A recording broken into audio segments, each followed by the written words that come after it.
대기 명단 작성하세요. 미국 정부도 예외 없습니다. 관세 150%를 들고 최후 통첩을 날리러 온 미국 상무부. 최고 책임자가 한국의 삼성 로비에서 45분 동안 굳어버렸습니다. 엔비디아가 먼저였고 그 다음도 아님 한참 뒤에나 불렸죠. 바로 그날 글로벌 메모리 시장이 붕괴됐습니다. 디램 가격은 순식간에 10배로 뛰었고 돈이 아니라 생존의 문제 라는 말이 퍼지기 시작했습니다. 델, HP, 레노버, 구글, 아마존까지 전 세계 빅테크들이 판교 호텔로 모여들었고 그들이 할 수 있는 건 고작 무한대기였습니다. 목표는 단 하나. 삼성 디램 물량 확보. 그리고 미국은 결국 백악관에서 직접 전화를 걸었고 미국 대통령이 한마디 했죠. 삼성이 원하는 건 다 들어주겠다. 200조 규모의 초대형 고객이 순식간에 의리되고 협상 대상이었던 쪽이 판을 쥐게 된 충격적인 역전. 도대체 삼성은 무엇을 쥐고 있었던 걸까요? 지금부터 그날 세계 권력이 뒤집힌 이유를 공개합니다. 안녕하세요. 저는 마이클 브래들리입니다. 미국 상무부에서 반도체 통상 실무를 맡아 온 부차관보로 25년 동안 군과 정부 조직을 오가며 수출 규제와 관세 협상 현장을 지켜본 사람입니다. 오늘 제가 말하려는 이야기는 한국을 상대로 관세 카드를 꺼내들면 끝난다고 믿었던 워싱턴의 확신이 어떻게 한순간에 무너졌는지에 대한 기록입니다. 그리고 그 중심에 삼성이라는 이름이 있었고 한국이라는 단어가 미국의 회의실을 멈춰 세웠습니다. 새벽 어둠이 아직 창문에 붙어 있던 시간. 워싱턴 본부에서 긴급 소집 메시지가 떨어졌습니다. 국기 개양대가 바람에 흔들리는 소리가 들릴 만큼 공기가 서늘한 날이었는데 회의실 문을 여는 순간부터 분위기는 더 차가웠습니다. 테이블 위에는 밤새 내려진 커피잔이 여러 개 놓여 있었고 평소라면 농담 한두 마디라도 던지던 동료들마저 화면만 바라본 채 말이 없었습니다. 그날의 회의는 정보 공유가 아니라 결론을 통과시키는 절차에 가까웠습니다. 이미 누군가 정해놓은 결론을 우리는 따라 읽는 역할을 맡고 있었습니다. 스크린에 먼저 뜬 것은 삼성과 한국의 메모리 산업을 나타내는 숫자들이었습니다. 삼성 42%, SK하이닉스 36% 합치면 78%라는 표시가 크게 박혔고 이어서 고대역폭 메모리라는 항목에서 92%라는 수치가 또 한 번 강조되었습니다.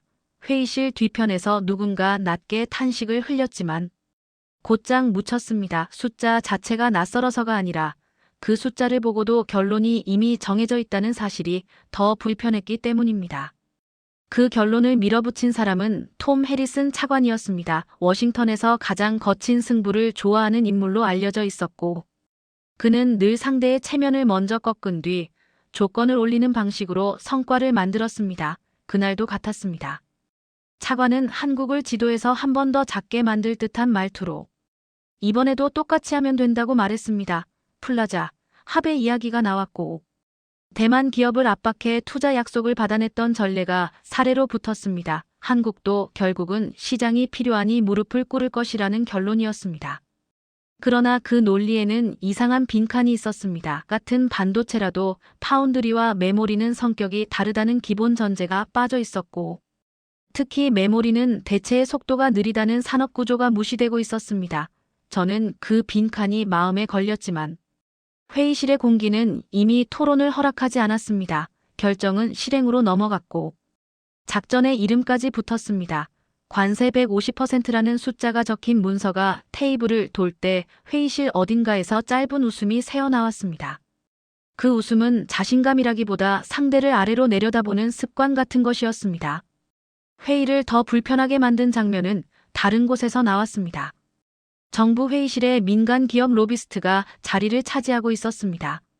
마이크론의 정부 협력 담당 임원이 USB 자료를 연결해 그래프를 띄웠고 삼성과 SK를 흔들면 자사 점유율이 6%에서 35%로 뛸 수 있다는 예측이 나왔습니다. 숫자에는 욕망이 들어있었고 그 욕망은 회의실을 쉽게 설득했습니다. 한국 기업 두 곳만 흔들면 미국 메모리 패권이 온다는 말은 너무 달콤해서 검증이 뒷전으로 밀렸습니다. 그 자리에서 한국은 단순한 협상 상대가 아니라 길들여야 할 대상으로 취급되었습니다. 차관은 관세 150%가 사실상 수입 금지에 가깝다는 질문을 받자 오히려 그게 목적이라고 말했습니다. 한국을 겁주면 가장 먼저 고객들이 움직이고 고객이 움직이면 기업이 흔들리며 기업이 흔들리면 정부가 굴복한다는 논리였습니다. 저는 그 구조가 어딘가 비현실적이라고 느꼈습니다. 그럼에도 회의실 안에서는 한국을 의심하고 깔보는 정서가 너무 강했습니다. 한국은 결국 미국의 시장을 떠날 수 없고 삼성도 미국 고객 없이 못 산다는 말이 마치 상식처럼 오갔습니다. 그때 누군가가 베트남 이야기를 꺼냈습니다. 한국 기업들이 베트남에 수십조를 투자해 생산 기지를 키워놓고도 정책이 바뀌면 빠르게 생산을 옮길 수 있다는 사실을 예로 들며 기업은 결국 비용과 시장을 따라 움직인다고 주장했습니다. 그 말은 겉보기에는 경제 논리였지만 실제로는 한국과 베트남을 같은 수준의 카드로 취급하는 오만이었습니다. 삼성이라는 기업이 한국 안에서 무엇을 만들고 무엇을 쥐고 있는지에 대한 질문은 그런 분위기 속에서 아예 등장할 공간이 없었습니다. 특사단 명단이 불렸고 제 이름도 포함됐습니다. 나는 협박하러 가는 비행기의 승객이 아니라 한 나라의 산업을 건드리는 결정에 참여하는 실무자라는 사실 때문에 목이 말랐습니다. 그러나 워싱턴의 룰은 단순했습니다. 질문이 많을수록 팀에서 멀어지고 침묵할수록 경력은 편해집니다. 결국 나는 대답 대신 서류를 챙겼고 공항으로 이동했습니다. 전용기 안에서 우리는 협상 문구를 반복 연습했습니다. 문장들은 과장될수록 좋았고 말끝은 단호할수록 유리하다고 배웠습니다. 관세 150%는 확정이며 조건을 수용하면 유예를 검토한다는 구조였습니다. 그 조건에는 미국 내 투자와 기술 협력이 포함돼 있었고 숫자 단위는 200조까지 올라갔습니다. 그 숫자를 꺼내는 순간 대부분의 상대는 놀라서 계산기를 두드리기 시작할 것이고 결국 서명으로 이어질 거라는 낙관이 깔려 있었습니다. 비행기 창문 밖으로 구름이 흘러갈 때 저는 잠깐 다른 장면을 떠올렸습니다. 삼성은 한국에서 끝나지 않고 베트남과 인도 같은 생산 거점을 이미 넓혀왔습니다. 그건 단순한 해외 공장 문제가 아니라 공급망의 방향을 스스로 선택할 수 있다는 의미였습니다. 만약 관세로 흔들어도 다른 길이 열려 있다면 우리는 무엇을 지렛대로 삼을 수 있을까? 그 질문이 머릿속에서 떠나지 않았습니다. 그때 기내 통신으로 전달된 속보가 하나 더 도착했습니다. 글로벌 메모리 수급이 급격히 타이트해지고 있고 일부 유통 채널에서 특정 규격의 디램 가격이 비정상적으로 뛰고 있다는 보고였습니다. 아직은 확정 기사도 아니고 공식 발표도 아니었습니다. 그래서 기내에서는 대수롭지 않게 넘어갔습니다. 누군가는 한국 기업이 일부러 시장을 흔들어 협상력을 높이는 오래된 수법일 뿐이라고 말하며 웃었습니다. 그 말이 가벼웠던 이유는 모두가 같은 전제를 믿고 있었기 때문입니다. 미국이 마음만 먹으면 판을 뒤집을 수 있다는 전제 말입니다. 그러나 나는 그 속보가 이상하게도 마음에 걸렸습니다. 한국이 단지 제조만 하는 나라가 아니라 설계와 공정과 소재의 연결을 스스로 관리하는 곳이라는 사실을 나는 실무에서 여러 번 봐왔습니다. 특히 메모리 분야는 공급이 한번 비틀리면 가격이 급등하고 가격이 급등하면 산업 전체가 흔들립니다. 그 흔들림은 협상 문구로 조절되지 않습니다. 공장이 멈추면 협상도 멈춥니다. 인천공항에 착륙하기 직전 나는 휴대폰을 다시 확인했습니다. 아직 확정된 발표는 없었지만 관련 키워드가 빠르게 늘고 있었습니다. 한국 삼성 디램 품귀라는 조합이 자주 보였고 베트남 생산기지와 연결해 공급 경로를 추측하는 글도 보였습니다. 그 순간 나는 이 출장의 성격이 우리가 생각한 것과 다를 수 있다는 불길함을 느꼈습니다. 그래도 특사단의 분위기는 달랐습니다. 차관은 넥타이를 고쳐 매며 오늘 안에 끝내겠다고 말했고 동행한 로비스트는 승전보 제목까지 농담처럼 떠올렸습니다. 나는 그 말들을 들으며 창밖의 한국 겨울 하늘을 바라봤습니다. 한국이라는 단어가 단순한 상대국 이름이 아니라 미국 산업의 숨통을 쥐고 있는 변수일 수 있다는 생각이 점점 선명해졌습니다. 그리고 그 불길함이 현실이 되는 장면은 생각보다 빨리 찾아왔습니다. 삼성 로비에서 45분을 기다리게 되는 굴욕이 있기 전 이미 판교 주변의 공기가 바뀌고 있었습니다. 그 변화가 왜 시작됐는지 그리고 왜 미국이 그 변화를 읽지 못했는지는 조금만 더 들어가면 드러납니다. 하지만 먼저 제가 확실히 말할 수 있는 건 하나입니다.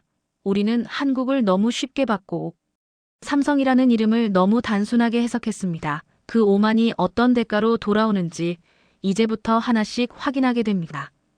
인천공항에서 삼성 본사로 이동하는 동안 차 안은 이상할 만큼 조용했습니다. 차관은 창밖만 바라보고 있었고 수행원들은 태블릿 화면에서 눈을 떼지 못했습니다. 모두가 이미 승부가 끝났다고 믿는 사람들의 표정이었습니다. 긴장이라기보다는 지루함에 가까운 공기였습니다. 차 앞 모니터에는 최신 시장 보고서가 계속 떠 있었습니다. 미국 분석기관 자료에는 한국 반도체 기업의 생산 구조가 정리돼 있었고 삼성 평택 캠퍼스와 베트남 생산 라인 그리고 인도 신규 공장의 위치까지 표시돼 있었습니다. 보고서는 결론을 이렇게 요약하고 있었습니다. 공급망은 넓지만 중심은 여전히 한국에 있다. 그러나 중심은 압박에 취약하다. 차관은 그 문장을 손가락으로 두드리며 말했습니다. 결국 본사는 한국이야. 여기만 흔들면 끝이라는 뜻이지. 그 말에 아무도 반박하지 않았습니다. 오히려 고개를 끄덕이는 사람이 더 많았습니다. 베트남 공장도 인도 공장도 결국 한국 본사의 결정 없이는 움직이지 못한다는 논리가 반복됐습니다. 삼성이 아무리 커 보여도 본질은 아시아 제조기업이라는 인식이 깔려 있었습니다.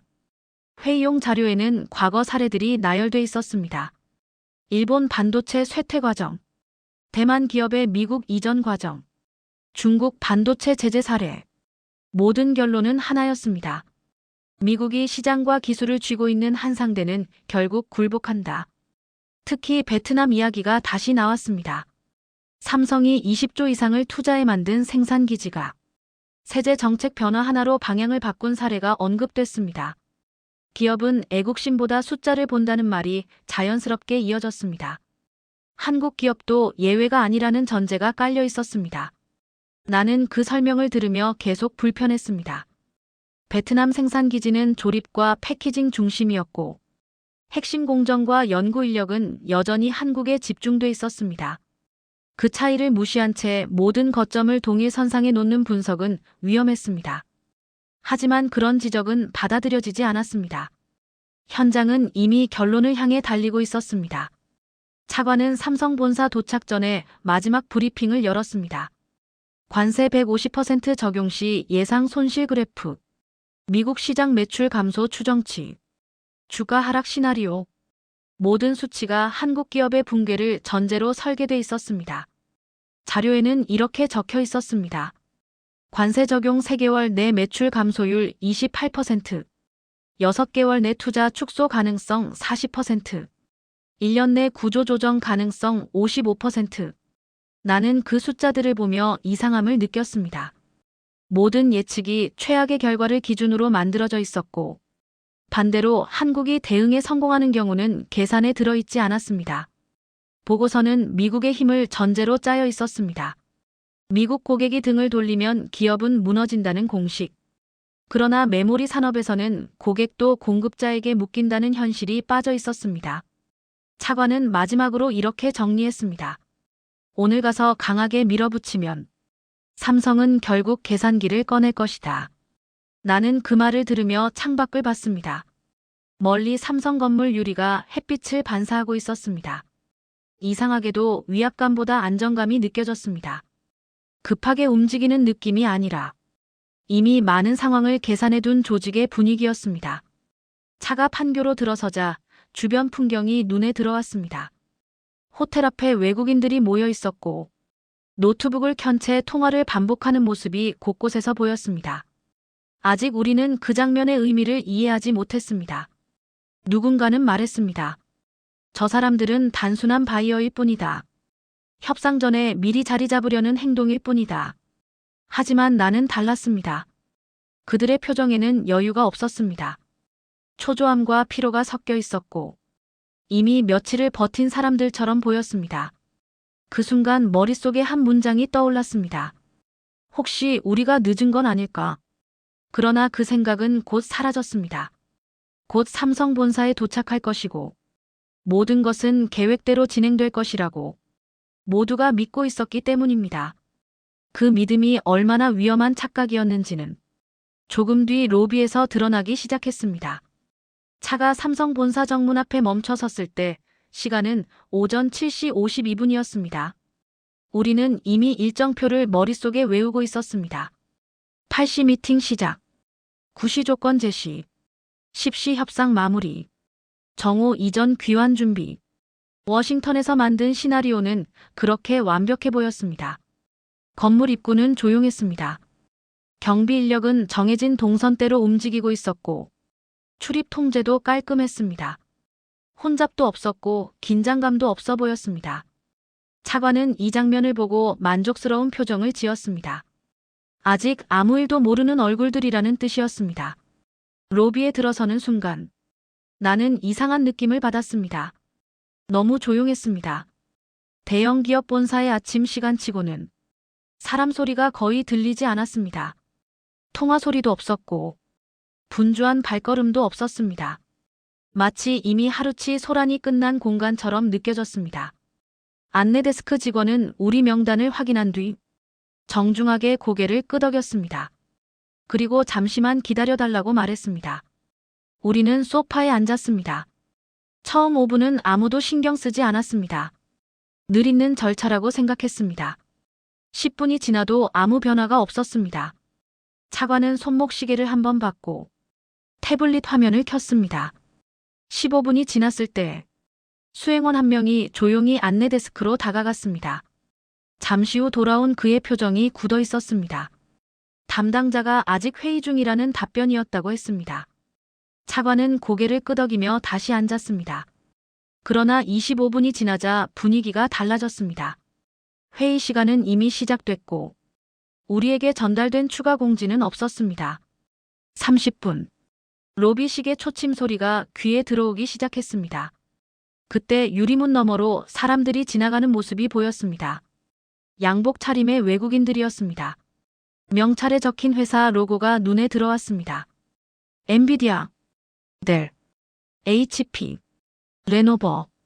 한두 명이 아니었습니다. 6명, 8명, 10명. 그들은 안내 직원의 안내를 받아 엘리베이터 쪽으로 이동했습니다. 차관은 그 장면을 보며 잠시 멈칫했습니다. 그리고 처음으로 불편한 표정을 지었습니다. 그들은 우리보다 먼저 들어가고 있었습니다. 그중 한 명은 휴대폰으로 통화를 하며 계속 고개를 끄덕이고 있었습니다. 표정에는 여유가 없었습니다. 초조함이 분명히 보였습니다. 35분. 차관은 자리에서 일어났습니다. 안내 데스크로 다시 갔습니다. 일정이 잡혀있지 않느냐는 질문이 나왔습니다. 직원은 컴퓨터 화면을 다시 확인한 뒤 조심스럽게 대답했습니다. 현재 우선 미팅이 진행 중이라 순서대로 안내하겠다는 말이었습니다. 차관의 얼굴이 굳었습니다. 우선이라는 단어가 마음에 걸린 표정이었습니다. 우리는 다시 앉았습니다. 40분. 로비 화면에 뉴스 속보가 떴습니다. 글로벌 메모리 공급 불안 심화. DDR 주요 규격 가격 3개월 대비 920% 상승. 아시아 서버 업체 출하량 조정 검토. 처음에는 아무도 주목하지 않았습니다. 그러나 몇 분 뒤 다른 화면에서도 비슷한 뉴스가 반복되기 시작했습니다. 블룸버그, 로이터, 니케이. 모두 같은 주제를 다루고 있었습니다. 메모리 부족, 공급 병목, 생산 차질. 나는 휴대폰으로 검색을 시작했습니다. 불과 하루 전만 해도 DDR16기가 기준 평균 거래가 48달러였던 것이 지금은 430달러 이상으로 표시돼 있었습니다. 거의 9배. 일부 거래는 500달러를 넘고 있었습니다. 이건 단순한 가격 변동이 아니었습니다. 시장 붕괴 신호였습니다. 그때 수행원 한 명이 조용히 내 옆에 앉았습니다. 판교 쪽 호텔 상황이 이상하다고 했습니다. 외국인 투숙객이 급증했고 일부 호텔은 한 달 단위 계약으로 방이 꽉 찼다는 보고였습니다. 델과 레노버 구매 담당자들이 로비에서 밤을 새우고 있다는 이야기도 들렸습니다. 나는 그제야 2단계에서 봤던 풍경이 떠올랐습니다. 노트북을 켜고 통화하던 사람들. 그들은 대기자가 아니라 이미 위기에 빠진 사람들이었습니다. 45분. 엘리베이터 문이 열렸습니다. 엔비디아 명찰을 단 사람들이 나왔습니다. 표정이 어두웠습니다. 누군가는 고개를 숙이고 있었고 누군가는 벽을 바라보고 있었습니다. 성공한 사람들의 얼굴이 아니었습니다. 패배한 사람들의 얼굴이었습니다. 그 순간 안내 직원이 우리 쪽으로 다가왔습니다. 이제 안내하겠다는 말이었습니다. 우리는 조용히 일어났습니다. 엘리베이터 안은 이상할 만큼 무거웠습니다.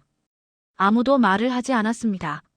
18층에 도착했을 때 복도는 정리돼 있었고 회의실 문은 이미 열려 있었습니다.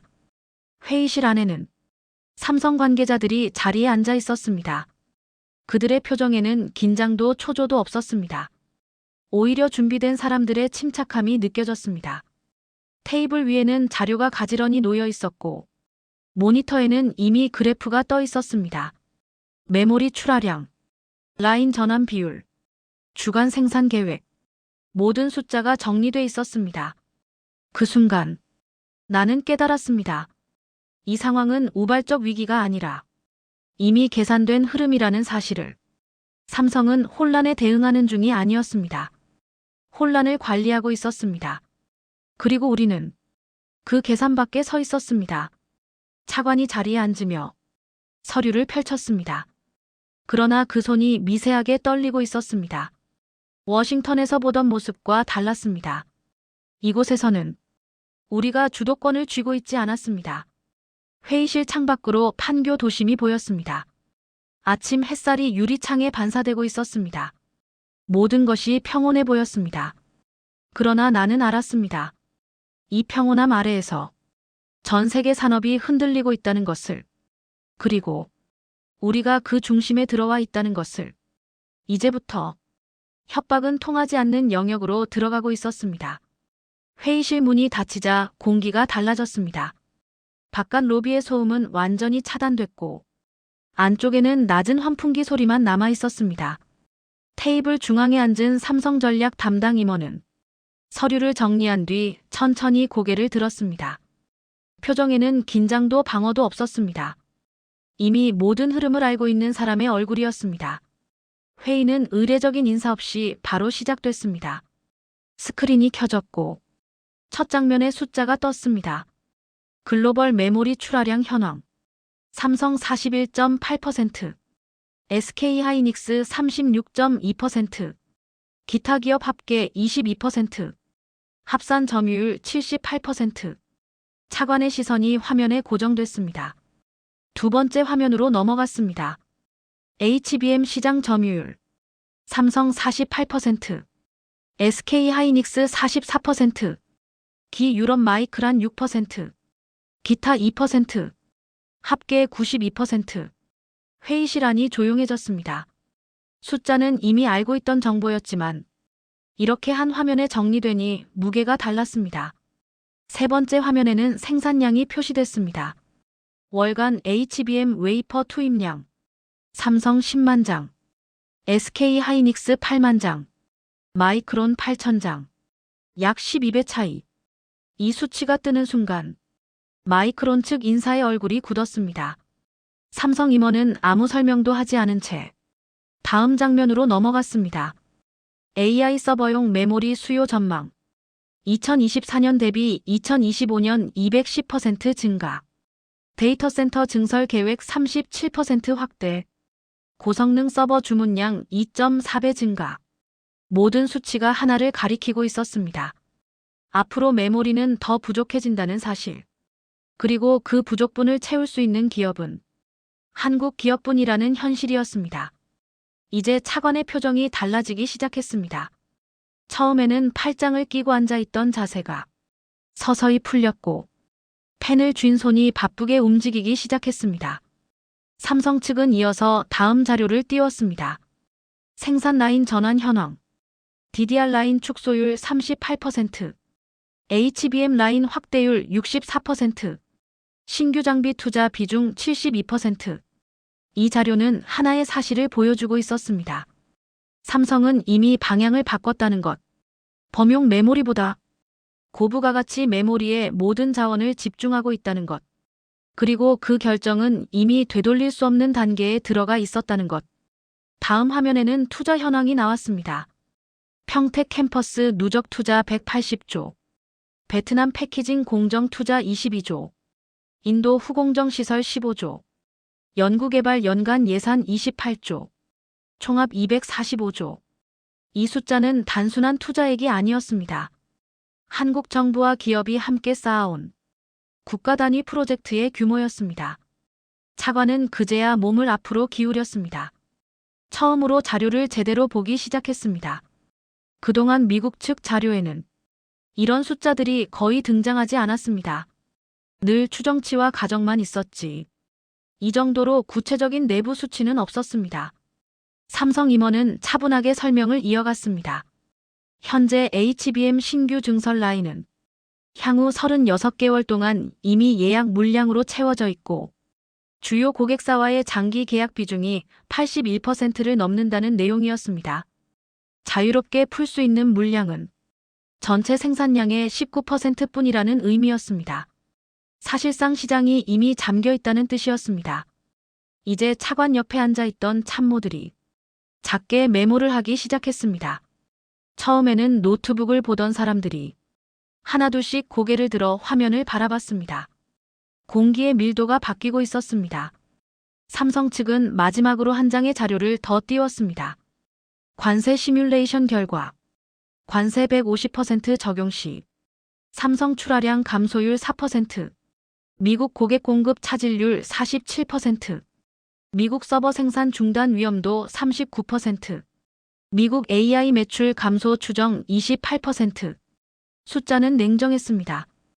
관세를 때려도 삼성은 크게 흔들리지 않지만 미국 산업은 먼저 흔들린다는 계산이었습니다. 이제 회의실 안에서 처음으로 미세한 동요가 느껴졌습니다. 차관의 표정이 굳어 있었고 수행원들은 서로 눈빛을 교환했습니다. 워싱턴에서 만들었던 시나리오가 하나씩 무너지고 있었습니다. 삼성 임원은 마지막으로 이렇게 정리했습니다. 현재 공급 구조상 단기간에 대체 가능한 기업은 없습니다. 시장 안정에는 시간이 필요합니다. 그 말은 위협도 협박도 아니었습니다. 사실에 가까운 통보였습니다. 그 순간 나는 깨달았습니다. 우리는 협상을 하러 온 것이 아니라 현실 설명을 들으러 온 자리였다는 것을. 그리고 그 현실은 미국이 준비하지 못한 영역에 들어와 있었습니다. 차관은 서류를 덮지 못한 채 한동안 화면을 바라보고 있었습니다. 회의실 안에는 펜 소리조차 들리지 않았습니다. 이제 게임의 규칙이 완전히 바뀌고 있었습니다. 회의실에서 나온 순간부터 차관의 걸음이 달라졌습니다. 들어올 때는 엘리베이터 버튼을 누르는 손끝에 여유가 있었는데 나갈 때는 손가락 마디가 굳어 있었습니다. 우리는 말을 아꼈지만 침묵이 길어질수록 불편함이 커졌고 그 불편함은 곧 확신을 흔드는 종류의 공포로 바뀌었습니다. 복도를 지나 로비로 내려오는 동안에도 차관은 몇 번이나 태블릿을 열었다 닫았다를 반복했습니다. 사람이 숫자를 보며 마음을 다잡는 장면을 여러 번 봤지만 그날은 정반대였습니다. 숫자가 마음을 다잡아주는 게 아니라 숫자가 사람을 더 무너뜨리는 상황이었습니다. 엘리베이터 문이 열렸을 때 로비는 여전히 정돈돼 있었습니다. 그러나 그 정돈된 풍경이 오히려 더 기이했습니다.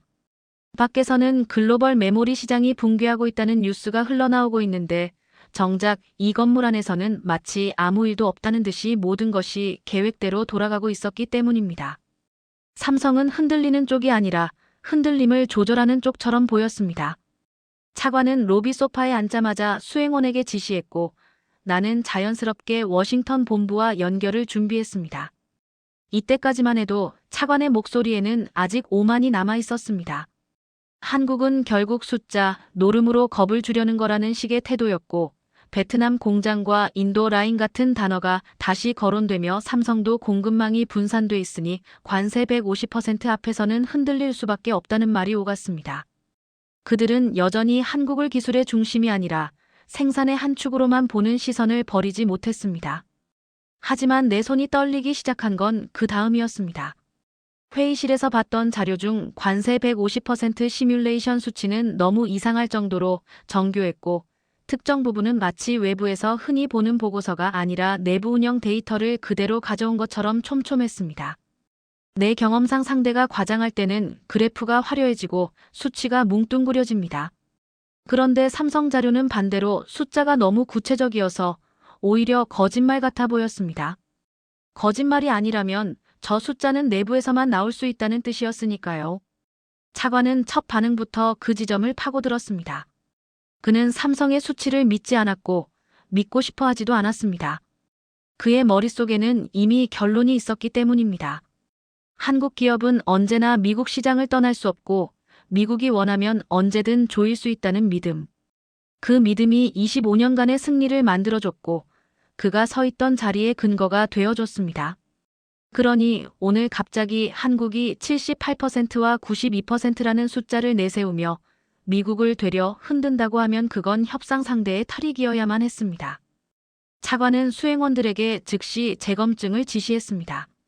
한국에서 보여준 생산량과 점유율이 실제인지, 마이크론 생산량 8,000장이라는 수치가 조작인지, DDR 가격 급등이 일시적 왜곡인지, 모든 것을 다시 확인하라는 명령이었습니다. 우리는 로비에서 바로 작업을 시작했습니다. 첫 번째로 확인한 것은 독립된 시장 데이터였습니다. 여러 데이터 제공기관의 현물 가격 그래프를 동시에 띄웠고 기간을 90일로 맞춰 동일 조건으로 비교했습니다. 처음에는 값이 튀는 구간이 보였습니다. 차관은 그 순간 비웃었습니다. 거봐라, 거래량이 적으면 그래프가 왜곡된다. 이런 건 오류다. 그 말은 그럴듯해 보였습니다. 특정 채널에서 극단 가격이 잡히면 상승률이 과장돼 보일 수 있으니까요. 그래서 우리는 두 번째 확인을 했습니다. 현물 시장이 아니라 실제 계약 단가 변화와 납기 지연 데이터를 함께 봤습니다. 서버 제조사 납기 지연, 완제품 출하량 조정, 부품 재고 소진. 이런 지표는 가격이 아니라 생산 현장의 호흡을 보여줍니다. 그 지표들이 동시에 꺾여 있으면 가격만 튀었다는 설명은 성립하기 어렵습니다. 우리는 제조사 공지와 유통 채널 메모도 확인했습니다. 특정 규격의 DDR 납품이 지연되며 대체 규격으로 전환 중이라는 내용. 서버 업체가 일부 라인업을 늦추고 메모리 구성 옵션을 변경했다는 내용.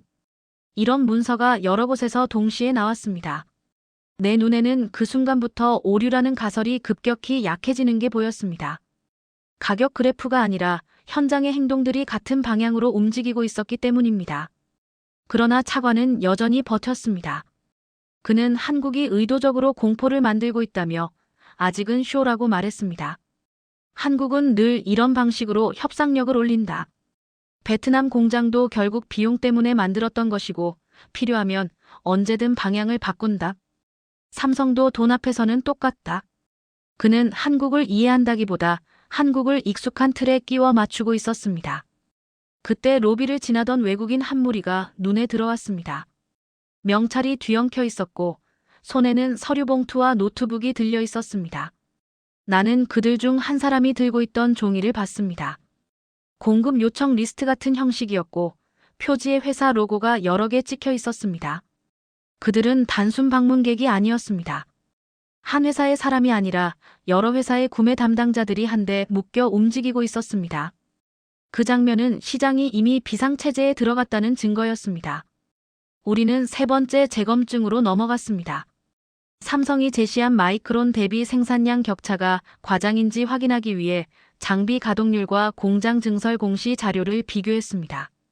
기업들이 공개적으로 발표한 투자 계획, 분기 실적 발표에서 언급된 생산 능력 확장, 장비 반입 일정, 공장 가동 관련 언급. 이런 내용은 완전히 내부 숫자를 그대로 주지 않더라도 범위를 보여줍니다. 그 범위를 여러 갈래로 합치면 대략의 크기가 드러납니다. 결과는 불편하게도 삼성 쪽에 가까웠습니다. 마이크론이 단기간에 물량을 몇 배로 올릴 수 있는 구조가 아니라는 사실이 서서히 확인됐습니다. 우리 쪽 추정치가 더 낙관적이었고 한국 쪽 수치가 더 현실적이었습니다. 그동안 워싱턴 보고서는 한국을 흔들면 미국 기업이 빈자리를 채운다는 가정 위에 서 있었는데 그 가정이 데이터 앞에서 금이 가기 시작했습니다. 차관은 그제야 질문의 방향을 바꿨습니다. 처음에는 결과를 믿지 않았고 결과가 오류라고 주장했습니다. 그러나 재검증이 쌓이자 그는 결과를 부정하는 대신 원인을 찾기 시작했습니다. 왜 한국이 이런 위치에 있는가? 왜 삼성과 한국이 78%를 쥐게 되었는가? 왜 베트남 같은 생산 기지를 갖고 있으면서도 핵심은 한국에 남아 있는가? 왜 지금 DDR이 부족해졌는가? 관심이 결과에서 원인으로 이동하는 순간이었습니다. 그 전화는 로비에서 더 빠르게 일어났습니다. 워싱턴 본부에서 전화가 오기 시작했기 때문입니다. 상무부 내부 라인, 백악관 경제팀, 산업계 연락 창구. 한번 울리기 시작한 전화는 끊어지지 않았습니다. 처음에는 확인 요청이었습니다. 한국에서 무슨 얘기를 들었나? 관세 150%가 정말 통하는 상황인가? 삼성은 겁을 먹었나? 그 질문들에는 여전히 한국을 얕보는 결이 묻어 있었습니다. 한국이 강해졌다는 가능성보다 한국이 허세를 부린다는 가정이 먼저였습니다. 그런데 같은 시간 다른 종류의 메시지가 함께 들어왔습니다.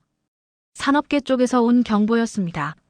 서버 업체가 납기를 못 맞춘다는 보고, 완성품 생산 라인이 멈출 수 있다는 보고, 데이터 센터 증설 일정이 밀린다는 보고, 그 모든 문서에는 결국 같은 결론이 적혀 있었습니다. 메모리가 없으면 멈춘다. 이 단순한 문장이 수십 개의 다른 표현으로 반복되고 있었습니다. 나는 차관 옆에서 그 메시지들을 읽으며 현실이 우리를 향해 밀려오는 느낌을 받았습니다. 관세 150%라는 숫자는 종이에 적힌 정책이지만 DDR과 HBM 공급은 기계와 물류와 공장으로 굴러가는 물리의 영역입니다. 정책은 선언으로 만들 수 있어도 물량은 선언으로 생기지 않습니다. 그리고 지금 그 물량을 쥔 쪽이 한국과 삼성이라는 사실이 차곡차곡 확인되고 있었습니다. 결정적으로 차관의 표정을 바꾼 건 베트남이라는 단어였습니다. 누군가가 여전히 베트남 공장으로 생산을 돌리면 된다고 말하자 삼성 측 자료에 한 줄이 떠올랐습니다. 베트남은 후공정 중심이고 핵심 공정과 라인 전환의 결정권은 한국에 있다. 그 단순한 구조가 그제야 명확해졌습니다. 베트남이 있든 없든 공급을 조절하는 레버는 한국에 있었고 그 레버를 쥔 손이 삼성이라는 뜻이었습니다. 차관은 더 이상 비웃지 못했습니다. 그는 다음 검증을 지시했습니다. 삼성이 의도적으로 DDR을 줄여 가격을 올렸다는 의혹이 사실인지, 단순히 HBM 수요가 폭증해 라인을 옮긴 것인지, 우리는 생산성 자료와 수익성 자료를 겹쳐보기 시작했습니다. 범용 메모리와 고부가 메모리의 마진 차이, 장비 전환에 드는 시간, 고객 계약 구조. 이 조합을 보면 회사가 왜 움직였는지 보입니다. 그리고 그때부터 시선이 바뀌었습니다. 처음에는 한국을 협박해서 굴복시키려 했습니다. 그러나 이제는 한국이 왜 이런 선택을 했는지 이해하지 않으면 아무것도 풀리지 않는 단계에 들어갔습니다. 사람들의 눈이 한국을 내려다보던 각도에서 한국을 정면으로 바라보는 각도로 바뀌는 순간이었습니다. 나는 그 변화가 차관의 어깨에서 먼저 드러나는 걸 봤습니다. 로비에서조차 그는 더 이상 큰 소리로 단정하지 않았고 대신 조용히 계산하기 시작했습니다. 그날 아침 삼성 로비에서 우리는 단순히 45분을 기다린 게 아니었습니다. 우리는 한국을 대하는 미국의 익숙한 방식이 더 이상 통하지 않을 수 있다는 사실을 기다림 속에서 배웠습니다. 그리고 그 깨달음은 불쾌함이 아니라 공포였습니다. 왜냐하면 지금까지의 승리 공식을 바꿔야 한다는 뜻이었기 때문입니다. 로비 한쪽 화면에 속보가 또 떴습니다. 메모리 수급 불안 장기화 우려, 서버 출하 조정 검토, 부품 확보 경쟁 심화. 나는 그 문장들을 보며 생각했습니다. 이제 문제는 누가 갑이냐 을이냐가 아니라 누가 멈추느냐는 문제로 바뀌고 있다. 그리고 멈추는 쪽은 한국이 아니라 우리일 수 있다는 사실이 숫자처럼 쌓여가고 있었습니다. 차관은 마지막으로 내게 짧게 지시했습니다. 워싱턴에 다시 보고하라. 오류가 아니다. 현실이다. 나는 그 말을 듣는 순간 목이 말랐습니다. 한국이라는 단어가 보고서의 배경이 아니라 결론의 중심으로 올라오는 순간을 처음 겪었기 때문입니다. 삼성과 한국 그리고 베트남까지 이어진 공급망을 우리가 단순히 흔들 수 있다고 믿었던 사고방식이 깨지고 있었습니다.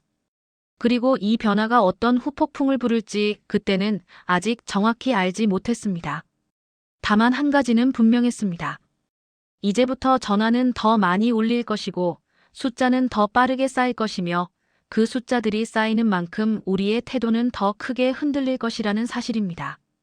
오전 10시를 넘기자 로비의 공기가 다시 바뀌기 시작했습니다. 처음에는 조용한 긴장감이었다면 이때부터는 눈에 보이는 혼란으로 변했습니다. 전화벨 소리가 끊이지 않았고 통화 중인 사람들의 표정이 점점 굳어갔습니다. 누군가는 복도를 오가며 통화를 반복했고 누군가는 노트북 앞에서 손을 멈춘 채 화면만 바라보고 있었습니다. 워싱턴 본부와의 연결은 사실상 끊이지 않는 상태였습니다.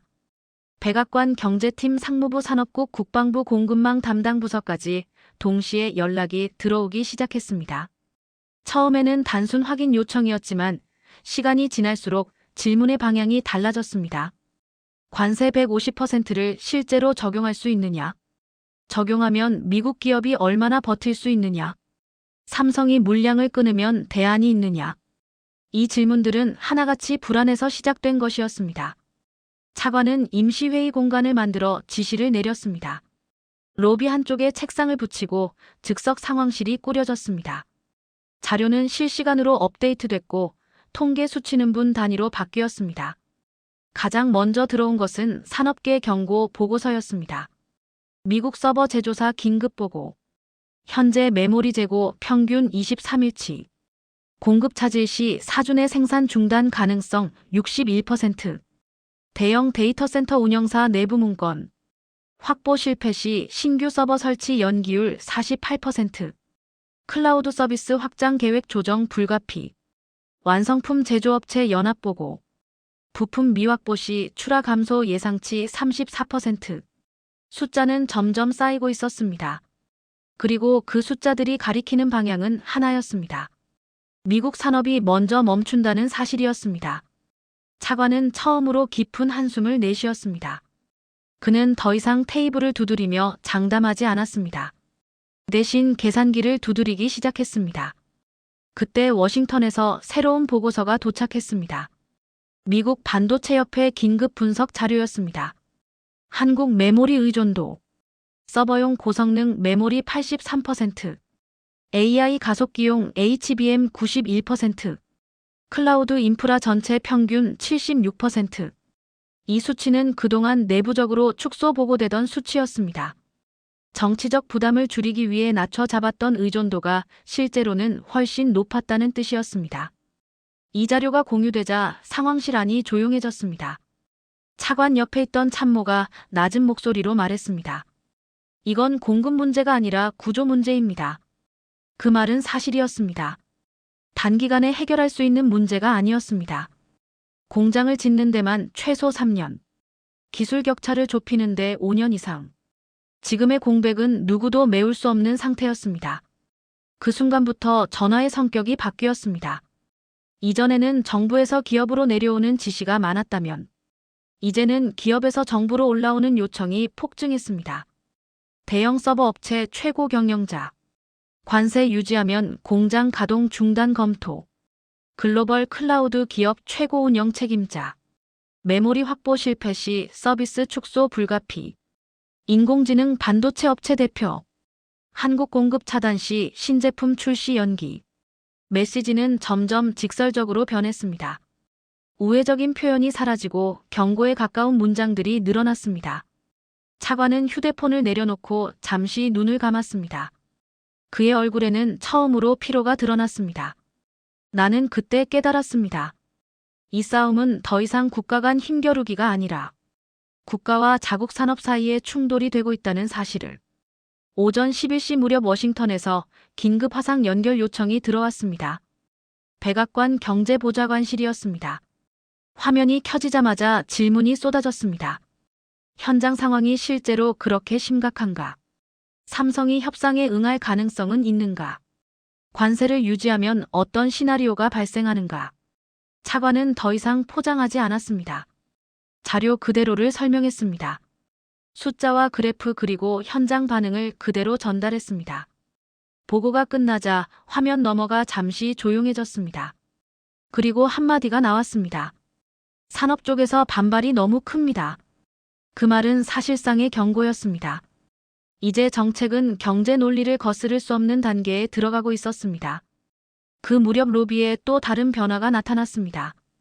경호 인력이 늘었고 외교 담당 인원들이 추가로 도착했습니다.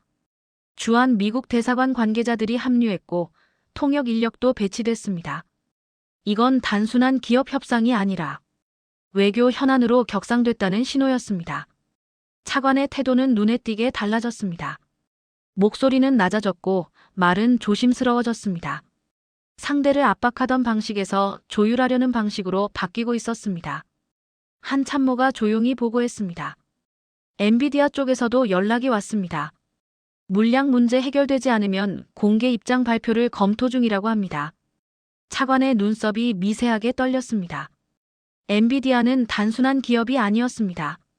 미국 AI 산업의 상징이자 주가와 직결된 존재였습니다. 그들이 움직이면 시장이 먼저 반응합니다. 나는 그 순간 이 싸움의 승패가 사실상 정해졌다는 느낌을 받았습니다. 힘의 중심이 이동하고 있었습니다. 정책에서 시장으로, 정부에서 기업으로, 그리고 결국 한국으로. 삼성과 한국이 쥐고 있던 레버는 생각보다 훨씬 크고 무거웠습니다. 차관은 마지막으로 지시했습니다. 삼성 측과 다시 접촉하라. 조건을 재검토한다. 그 말에는 더 이상 위협이 담겨 있지 않았습니다. 그것은 협상의 시작이 아니라 후퇴의 선언이었습니다. 정오를 넘기자 상황은 더 빠르게 악화됐습니다. 아침부터 이어지던 긴장감이 점심시간을 지나면서 공포에 가까운 분위기로 바뀌었습니다. 로비에 앉아있던 사람들 대부분이 식사를 포기했고 커피만 연달아 들이켰습니다. 누구도 자리를 오래 비우지 못했습니다. 지금 이 순간에 무슨 일이 터질지 아무도 알 수 없었기 때문입니다. 차관의 휴대폰은 거의 쉬지 않고 울렸습니다. 벨소리가 울릴 때마다 주변 사람들이 동시에 고개를 들었습니다. 그만큼 모든 통화가 중요해진 상황이었습니다. 처음으로 걸려온 전화는 캘리포니아에서 왔습니다. 엔비디아 본사였습니다. 담당 임원이 직접 연결을 요청했고 통화는 곧바로 차관에게 전달됐습니다. 통화가 시작되자 차관의 얼굴이 서서히 굳어갔습니다. 처음에는 짧게 대답하던 그가 점점 말을 아끼기 시작했고 마지막에는 고개만 끄덕이고 있었습니다. 통화가 끝난 뒤 차관은 한동안 아무 말도 하지 않았습니다. 그리고 낮은 목소리로 수행원들에게 상황을 전달했습니다. 엔비디아가 공식 입장을 준비 중이다. 그 말은 사실상 폭탄 선언이었습니다. 엔비디아가 한국 메모리 공급 문제를 이유로 정부 정책을 비판하면 주가는 즉각 반응하고 시장은 흔들릴 수밖에 없습니다. 미국 AI 산업 전체가 영향을 받게 됩니다. 그 소식이 퍼지자 다른 기업들도 움직이기 시작했습니다. 구글 클라우드 운영팀, 아마존 웹서비스 전략부, 마이크로소프트 데이터 센터 본부, 메타 인공지능 인프라 부서, 각 회사에서 고위 임원급 연락이 동시에 들어왔습니다. 공통된 메시지는 하나였습니다. 지금 상황을 해결하지 않으면 자체 계획을 전면 수정할 수밖에 없다. 이 말은 사실상의 최후 통첩이었습니다. 정부 정책 때문에 자국 기업이 피해를 보면 그 책임은 정부가 지게 된다는 의미였습니다. 차관은 점점 궁지에 몰리고 있었습니다.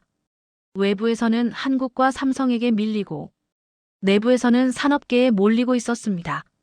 나는 그날 처음으로 미국 정부 고위 관료가 이렇게 고립된 모습을 봤습니다. 오후 1시 무렵 워싱턴에서 긴급 지시가 내려왔습니다. 백악관 국가경제위원회가 직접 상황을 관리하겠다는 내용이었습니다. 즉시 브리핑 자료를 정리하라는 명령이 내려왔고 모든 수치와 보고서를 다시 묻기 시작했습니다. 그 과정에서 우리는 새로운 자료를 확인하게 됐습니다. 미국 증권거래위원회 보고서, AI 관련 기업 시가총액 변동 분석, 메모리 공급 불안 뉴스가 나온 이후 주요 기술주 평균 하락률 7.8%, 엔비디아 단기 변동폭 최대 11%, 서버 제조사 주가 하락 9% 이상. 시장도 이미 반응하고 있었습니다. 이제 이 사안은 산업 문제가 아니라 금융 문제가 되고 있었습니다. 그때 다시 전화가 울렸습니다. 이번에는 차관이 직접 받지 않았습니다. 수행원이 받아서 나에게 전달했습니다. 발신자는 젠슨 황이었습니다. 엔비디아 최고 경영자였습니다. 차관은 즉시 통화를 연결했습니다. 통화는 길지 않았습니다.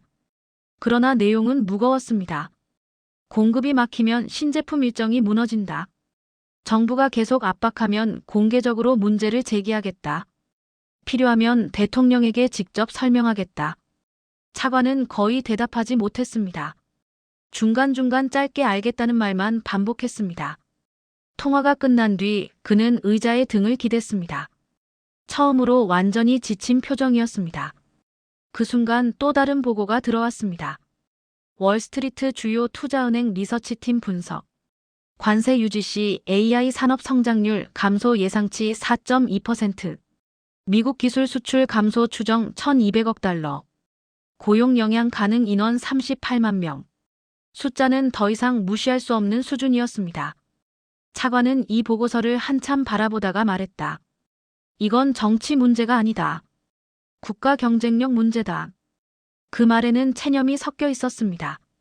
오후 2시를 넘기자 분위기는 완전히 달라졌습니다. 이제 누구도 관세 이야기를 꺼내지 않았습니다. 대신 협상 방식과 출구 전략이 논의되기 시작했습니다. 어떻게 처리할 것인가? 체면을 어떻게 지킬 것인가? 국내 여론을 어떻게 설득할 것인가?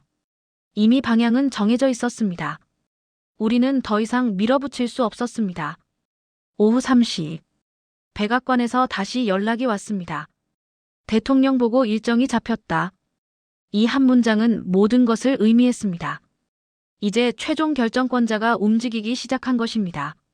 차관은 나를 바라보며 말했습니다. 우리는 선택지가 없다. 그의 목소리는 낮았고 단호했습니다. 이제 남은 것은 굴복을 어떻게 포장할 것인가 뿐이었습니다. 그리고 그 포장은 곧 역사적 장면으로 기록될 준비를 하고 있었습니다. 오후 4시를 넘기자 모든 흐름이 하나로 모이기 시작했습니다. 더 이상 새로운 자료도 새로운 보고도 나오지 않았습니다. 필요한 숫자는 이미 충분했고 판단을 미룰 명분도 사라졌습니다. 차관은 조용히 회의실로 다시 들어갔습니다. 이번에는 서류를 들고 가지 않았습니다. 태블릿도 열지 않았고 그래프도 보지 않았습니다. 빈손이었습니다. 그 자체가 신호였습니다. 워싱턴과 연결된 화상 화면에는 백악관 경제팀과 대통령 보좌진이 자리하고 있었습니다. 보고는 길지 않았습니다. 숫자는 반복하지 않았고 변명도 하지 않았습니다. 지금 관세 150%를 유지하면 미국 산업이 먼저 멈춥니다. 그 한 문장으로 모든 설명이 끝났습니다. 잠시 침묵이 흘렀습니다. 그리고 최종 지시가 내려왔습니다. 관세 조치 중단. 협상 재개. 한국과 협력 우선. 차관은 고개를 숙인 채 그 말을 받아 적었습니다. 그날 저녁. 삼성 측과의 마지막 미팅이 잡혔습니다. 분위기는 전혀 달랐습니다. 아침의 공격적인 태도는 사라졌고 대신 조심스러운 단어들이 오갔습니다. 투자 확대, 공급 안정, 기술 협력, 장기 파트너십. 이제 협상은 요구가 아니라 요청의 형태로 바뀌었습니다. 삼성은 크게 흔들리지 않았습니다. 조건을 하나씩 정리하며 차분하게 대응했습니다. 핵심 기술은 한국의 유지, 미국 생산은 단계적 확대, 공급 우선권은 기존 계약 기준 유지. 모든 조항은 이미 준비돼 있던 문서처럼 매끄럽게 연결됐습니다. 밤 9시를 넘겨 합의가 마무리됐습니다. 공식 발표는 다음 날 아침으로 정해졌습니다. 미국과 한국 반도체 협력 강화, 전략적 파트너십 재확인, 공급망 안정 공동 추진. 언론용 문장은 그렇게 정리됐습니다. 하지만 나는 알고 있었습니다. 이 문장 뒤에 숨은 진짜 의미를. 미국은 한국 없이 움직일 수 없고 삼성 없이는 미래 산업을 유지할 수 없다는 사실을 공식적으로 인정했다는 뜻이었습니다. 호텔로 돌아오는 차 안에서 차관은 창밖만 바라보고 있었습니다. 한참이 지나서야 그가 조용히 말했습니다. 우리는 이긴 게 아니다. 버틴 것이다. 나는 대답하지 않았습니다. 그날 밤 판교의 불빛은 여전히 밝았습니다. 삼성 건물 위로도 불이 꺼지지 않았습니다. 그 빛은 단순한 야근의 불빛이 아니었습니다. 한국이 쌓아올린 기술과 시간과 선택의 결과였습니다. 그리고 나는 그날 이후 한국이라는 단어를 다르게 보게 되었습니다.